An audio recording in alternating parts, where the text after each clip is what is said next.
Chers spéculateurs, bonjour. Alors cette semaine, on a un beau rebond sur le Bitcoin. Est-ce qu'on a le point bas qui a été fait? Je vais vous dire ma stratégie sur le Bitcoin. Vous allez voir que, n'en déplaise certains, ce n'est pas du tout, mais alors pas du tout une bonne idée d'acheter du Bitcoin maintenant, même si on a fait le point bas. Même si à partir de maintenant, on monte jusqu'au ciel en flèche, je vais vous expliquer pourquoi maintenant.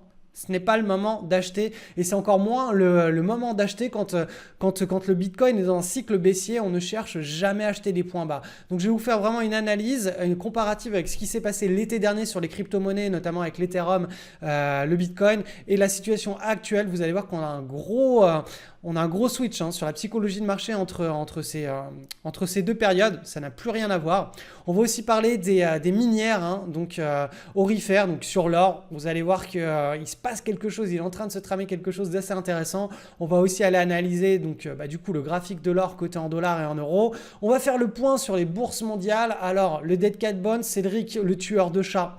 Est-ce qu'on va avoir vraiment ce Dead Cat Bounce ou pas? Bref. Tout ça, c'est en vidéo et hélas, on n'a pas d'opportunité cette semaine. Sur les actions, en tout cas, on n'a pas d'opportunité. Donc, ce sera une semaine sans opportunité pour la vidéo du samedi puisqu'on est en pleine correction, en plein range sur les marchés actions. Allez, on est parti pour l'analyse des indices boursiers européens et américains pour établir notre sentiment de marché qui n'a pas changé depuis la semaine dernière. La semaine dernière, je vous avais tracé une zone de range. Là, on est sur le CAC, petite et moyenne capitalisation. Donc là, on a effectué effectivement le rebond. Là, je vous ai placé les deux bornes. Donc ça devrait se jouer là au cours des prochaines semaines et des prochains mois entre ces deux bornes dans le range. Donc on rentre vraiment dans une psychologie où on a de la nervosité, où on va avoir une borne haute, une borne basse et les cours vont évoluer entre ces deux bornes. Et tant qu'on n'aura pas cassé la borne haute ou pas cassé la borne basse, on n'aura plus de direction claire sur le marché. En tout cas, tant que la borne basse, ce qu'on appelle le support, n'est pas cassé, on ne peut pas parler de marché baissier et encore moins de panique ou de krach boursier. Idem pour le CAC 40 avec dividendes bruts réinvestis. Clairement, la tendance haussière initiée depuis l'été 2016. Ici, la dynamique a été cassée donc, la semaine précédente. Cette semaine, on a effectué un beau rebond. Donc là aussi, on est dans une situation de range. Alors, le range, il devrait s'établir autour de ces niveaux. On devrait venir stabiliser et plus le temps va passer, plus normalement la stabilisation des cours va se faire avec des fluctuations de moins en moins importantes. Donc la nervosité va se réduire, va se temporiser avant de donner une nouvelle direction qui sera peut-être à la hausse, peut-être à la baisse. Pour le moment, on ne peut pas savoir tant qu'on n'a pas la cassure. Ensuite, sur le DAX, même situation que sur le CAC 40 avec dividendes bruts réinvestis. On est dans un espèce d'énorme range. Donc là, cette semaine, on a bien marqué, on a validé le niveau de support qui établit le bas du range pour le moment. Donc là, voilà, pour l'Europe, c'est très clair, c'est très net. On est dans un range. Ensuite, pour les États-Unis, alors, on va m'appeler, je vais prendre la réputation de tueur de chat à cause de ce fameux Dead Cat Bounce. Sur les réseaux sociaux, ça rigole beaucoup là-dessus. Donc pour le moment, le Nasdaq, on reste dans notre scénario. Donc la semaine dernière, je vous avais dit, là voilà, probablement, on a le support qui est marqué, on a le rebond qui va se faire parce qu'en journalier, on avait un beau point d'inflexion. Donc là, le rebond est en train de se faire. Est-ce qu'on va avoir un Dead Cat Bounce ou pas? Je vous ai mis le scénario, c'est toujours le même. Je n'ai pas changé les flèches depuis la semaine dernière. Là, on a le rebond qui est en train de se faire et qui s'est déjà fait là. Donc, on va plutôt faire comme ceci, du coup. Voilà. Donc, si on vient casser le support qui est ici, là, on passera en bear market, donc en marché baissier avec un scénario de Dead Cat Bounce. Mais on est très très loin encore de cette situation. Là, le plus probable, au vu de la dynamique de hausse, c'est qu'on continue dans un marché haussier, qu'on continue tout simplement à faire, là on consolide et ensuite on attaque une nouvelle vague de hausse. C'est ça le plus probable. On privilégie toujours la tendance, la dynamique de fond. Donc voilà, je sais que par nature, on aime bien être toujours pessimiste et avoir le danger partout. Mais voilà, ceux qui ont vu le danger partout, pendant tout, à chaque fois qu'il y avait des baisses, Là, toutes ces baisses là, que vous pouvez voir sur les 3, 4, 5 dernières années, à chaque fois, eh bien, ces oiseaux de mauvais augure, ces Cassandres de la bourse, venaient nous annoncer un marché baissier, un krach boursier. Et qu'est-ce qui s'est passé derrière? On a toujours eu la tendance de fond, la tendance haussière qui a repris le relais. Et la mécanique des marchés financiers, elle est de monter, hein, elle est de monter à long terme.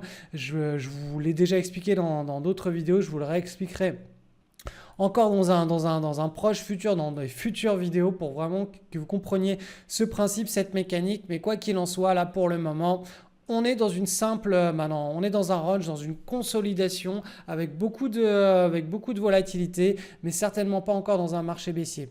Et ça, cet état de fait, il est confirmé sur le SP500 qui est dans la même situation. Hein.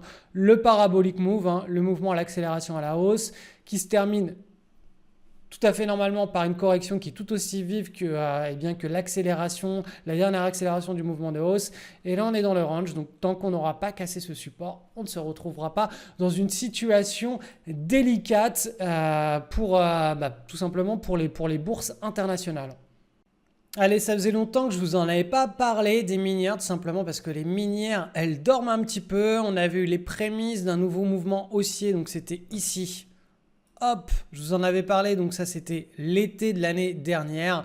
On a toujours une très belle consolidation, on a toujours une accumulation de la part des investisseurs, simplement le mouvement n'est pas encore parti. Vous voyez que là on sort d'un puissant marché baissier hein, sur les minières. Donc voilà, on est passé, alors là c'est ce tracker, c'est le GOX, le GOEX hein, en haut à gauche, hein, vous voyez à chaque fois les tickers.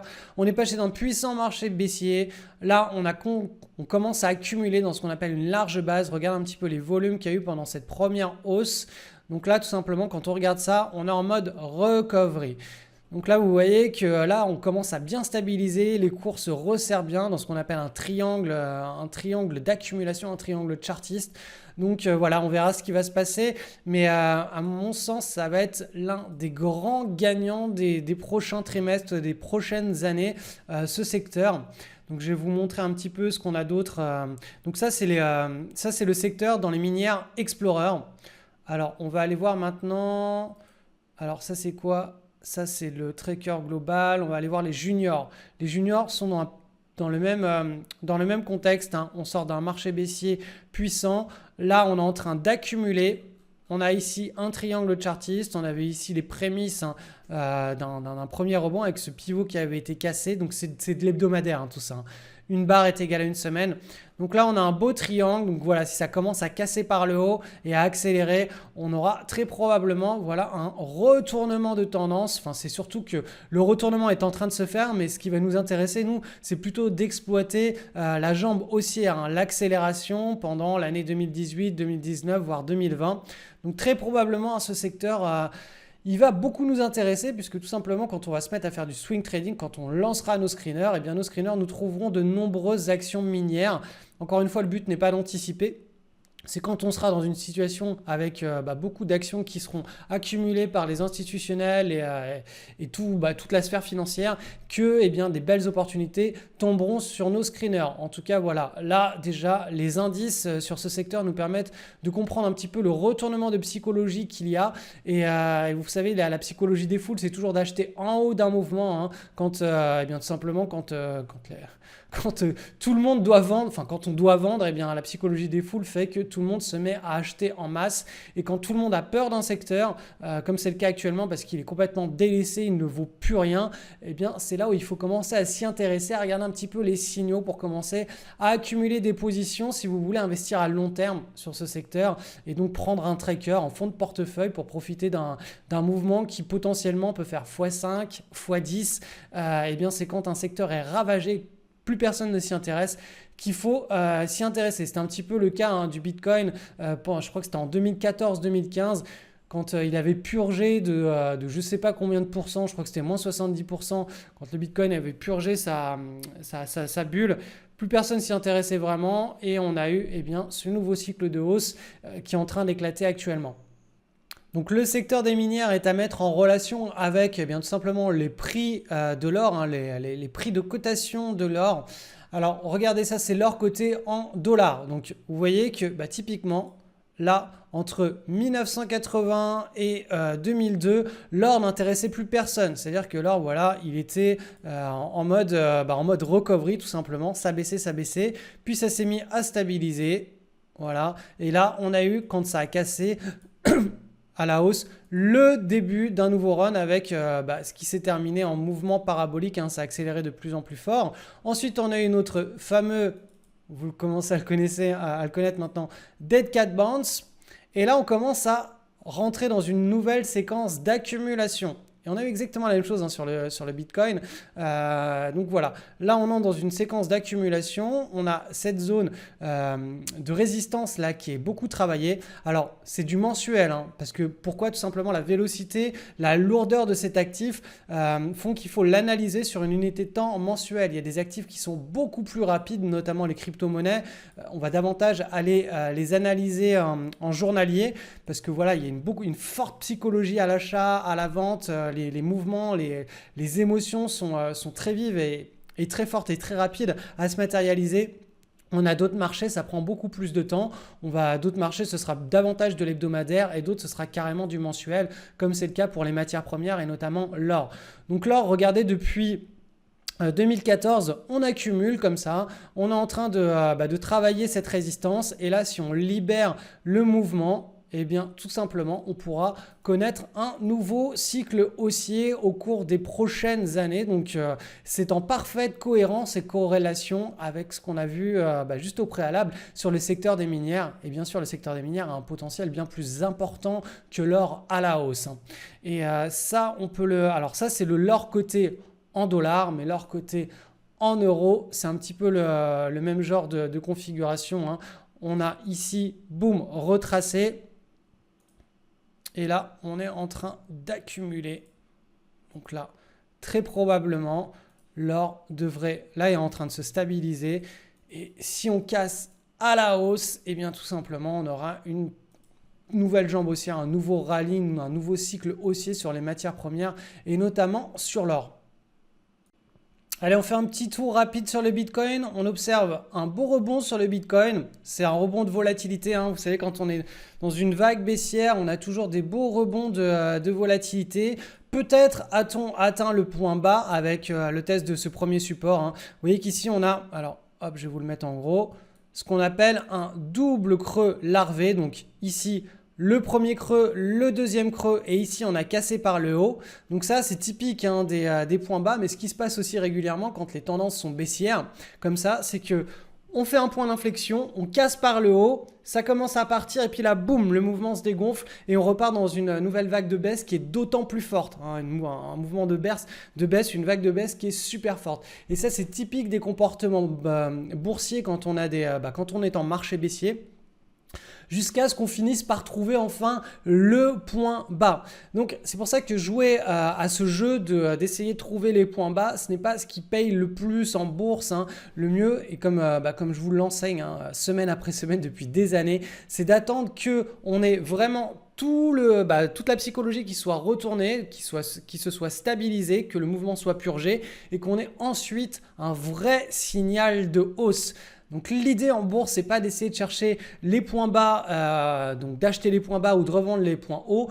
L'idée, c'est simplement de prendre la viande et cette viande, on va essayer de la prendre quand tout est aligné, quand l'espérance de gain est la plus forte et quand les probabilités de se retrouver avec un trade qui est gagnant est le plus fort. Et là, ce n'est absolument pas le cas. Donc même si on a notre point bas qui est fait ici, avec ce double creux, ce n'est pas le meilleur moment d'entrer en position. C'est certainement pas. C'est-à-dire que si vous répétez ce trade 100 fois, 500 fois, 1000 fois, à la fin, vous allez perdre plus d'argent que vous allez en gagner. Alors certes, ça peut marcher une fois, deux fois, trois fois, ça peut marcher 10 fois sur 100 ou même ça peut marcher 50% du temps. Mais les 50% du temps où ça ne marchera pas, vous perdrez plus d'argent. Du coup, c'est pour ça vraiment que je vous mets en garde sur cette stratégie de vouloir tout le temps saisir les points bas. Il y a des situations de marché dans lesquelles on peut s'amuser à faire ça. Typiquement, quand le Bitcoin il était vraiment à la hausse, il était dans un fort cycle haussier dans tout le cycle qu'on a connu. On a eu la fameuse… alors, je ne sais pas si on a suffisamment d'historique sur Bitstamp. Non, on n'a pas. Bon, bref, on était dans un magnifique marché haussier. Donc là, il n'y avait pas de. La bulle était en train de se gonfler. Et sur l'Ethereum, je vous avais expliqué. Hop là. Donc c'était sur Instagram. Je vous avais expliqué que moi, j'avais pris une position qui était juste ici, là. C'était le 1er août. Voilà. Là, on avait une petite correction et le double creux qui était en train de se former. Et juste là. Hop là, juste ici, là, j'avais pris la position, je vous avais commenté ça sur les réseaux sociaux en vous expliquant que j'avais pris, voilà, j'en avais acheté ici et que j'avais aussi acheté du coup du Bitcoin. Vous allez voir pourquoi. Le 1er août, donc ici. Pourquoi est-ce que j'ai acheté de l'Ethereum et du Bitcoin le 1er août alors que l'Ethereum, vous voyez qu'on était dans une correction et rien ne nous disait qu'on repartait à la hausse. Eh bien tout simplement parce que le contexte global du marché était très haussier. On avait le Bitcoin qui lui avait bien consolidé jusqu'au 1er août. Il avait fait une tasse avec une anse. Il était en cassure là. Il était en cassure haussière. On était dans un très très très beau cycle haussier depuis plusieurs trimestres. Et là tout simplement ça c'était annonciateur d'une nouvelle vague de hausse très forte sur le Bitcoin. On faisait un nouveau plus haut, on cassait la consolidation et c'est là, sur ce genre de choses, qu'il faut rentrer. Et sur l'Ethereum, comme les cryptos sont plus ou moins corrélés sur les cycles haussiers les unes entre elles, et bien tout simplement, là, on avait notre double creux. Et donc là, ça, c'était quelque chose que l'on pouvait saisir. Pourquoi? Parce qu'on était dans une psychologie de fond qui était très, très haussière. Or là, actuellement, le roi Bitcoin, il est dans une psychologie de fond qui est très nerveuse, qui a la panique. Donc là, n'essayez pas d'aller chercher, d'aller acheter les points bas ou les doubles creux pour ceux qui font de l'analyse technique ou du chartisme. Attendez tranquillement que le Bitcoin se stabilise dans le scénario en vert que je vous ai mis en avant. Et quand on aura une cassure d'une tasse avec une anse, quand on aura cette cassure, là, ce sera le moment de revenir, mais pas avant. Vous allez perdre beaucoup d'énergie, beaucoup de nervosité et au final, vous ne serez pas frais. Si vous faites ça, vous ne serez pas frais le moment où vous devez être frais émotionnellement et vous devez avoir la pleine possession de votre compte de bourse. Il ne faut pas que votre compte de bourse se retrouve décapitalisé ou sous-capitalisé au moment où vous voulez y aller de manière beaucoup plus agressive. Et ça, c'est vraiment de la psychologie. Vous savez, les marchés, c'est vraiment c'est pas 100% de psychologie, mais on peut avoir la meilleure stratégie du monde. Si on n'a pas la psychologie qui va avec, on ne gagnera pas d'argent. On peut avoir une très très mauvaise stratégie, une très mauvaise technique. Si on est bon en psychologie, si on se connaît bien soi-même et si on comprend bien la psychologie des marchés, on fera un malheur, même si on a une très mauvaise stratégie en bourse. Donc l'idée, c'est d'avoir les deux, c'est d'avoir une bonne psychologie, une bonne stratégie. Comme ça, au moins, on dort sur ses deux oreilles. On est toujours là, bizarrement, on est toujours là sur les bons coups. On n'est jamais là quand il y a des coups foireux qui se mettent en place. Et c'est tout ça l'intérêt d'apprendre à spéculer. Il faut gérer les deux, la psychologie, le money management et puis tout simplement une stratégie boursière qui soit la plus pertinente possible. Alors, je vous ai publié cette semaine une vidéo qui est passée relativement inaperçue sur le blog qui s'appelle Comment s'enrichir à long terme en investissant en bourse. Donc, je vous ai mis le lien de cette vidéo dans le descriptif de la vidéo que vous êtes en train de regarder. Vous allez apprendre beaucoup de choses. Il y a plusieurs graphes, J'essaie de faire un parallèle entre les grands discours des livres financiers que vous pourrez lire si vous lisez du Warren Buffett, etc.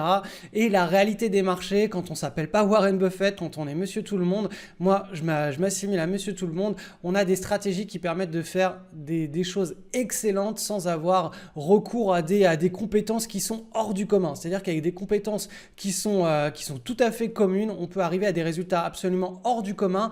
En investissant en bourse à long terme, je vais vous expliquer les différentes classes d'actifs, comment créer un portefeuille qui est correctement équilibré. Bref, cette vidéo, en fait, c'est un petit peu une formation et ça va vraiment vous réveiller sur ce qu'est la bourse et le potentiel qu'a la bourse. Donc, si vous vous intéressez de très loin à la bourse et que vous avez peur d'investir, allez voir cette vidéo. Vous allez tout simplement être confronté à des réalités qui devraient vous pousser à vous y intéresser d'un petit peu plus près. Vous savez, le peuple français, c'est un peuple de la pierre. On a peur des marchés financiers, on n'investit pas sur les marchés financiers. Aux États-Unis, ils sont beaucoup plus ouverts à l'investissement en bourse, tout simplement parce qu'ils ont ce qu'on appelle des plans 401K pour leur retraite. ils épargnent toute leur vie en mettant cet argent épargné dans les 401(k). Hein. C'est un petit peu comme des assurances vie, hein, pour faire simple. Ils mettent leur argent dedans et cette enveloppe fiscale leur permet ensuite d'investir sur des actions, sur de l'or, sur même des crypto-monnaies. Et donc, ils ont vraiment cette culture financière de tout ce qui est coté. Et les Américains profitent pleinement de cette manne, hein, qu'est la bourse. Et je sais qu'en Europe et en France, on a vraiment la culture de la pierre. Donc voilà, je pense que là maintenant en 2018, il est un petit peu venu le moment de commencer à diversifier son patrimoine et voilà, d'assurer sa retraite avec quelque chose de beaucoup plus simple et accessible que l'immobilier. Parce qu'en immobilier traditionnel, les rendements vont rarement au-delà de 2 ou 3%. Quand je dis traditionnel, ça veut dire qu'on achète un bien, on le met en location et on s'en occupe plus et on dort tranquille sur ses deux oreilles, si le locataire paye bien sûr. On est rarement au-dessus de 2 ou 3%. Après, bien sûr, quand on devient un entrepreneur de l'immobilier et qu'on commence à faire des opérations de découpe, de colocation, de location saisonnière, etc., on peut atteindre des rendements qui sont plus élevés, mais voilà, on va y passer un temps énorme et on devient un entrepreneur au final. Hein. C'est plus un investissement passif, c'est un investissement qui réclame de notre temps. Et bien, le gros avantage en bourse, c'est qu'on peut se permettre de mettre en place un investissement purement passif, mais qui va nous rapporter du 9% par an sans pour autant avoir un risque tel que ce qu'on peut observer sur les bourses. Vous savez, quand les bourses font les montagnes russes et qu'elles se retrouvent un petit peu comme le Bitcoin à faire du moins 30, moins 40, moins 50, moins 70%, eh bien, il est impossible de tenir un investissement quand cet investissement perd autant de valeur. Et pourtant, c'est pour ça que la bourse vaut tant peur le peuple français. C'est parce que le peuple français nous pensons tous qu'il faut rester investi et garder son sang-froid. La réalité, c'est que les meilleurs investisseurs n'ont pas à faire appel à leur sang-froid. Les meilleurs investisseurs savent qu'ils n'ont pas de sang-froid et que c'est pour cette raison qu'ils ne veulent pas se retrouver dans une situation extrême où émotionnellement ils vont devoir se contenir et faire appel à leur sang-froid.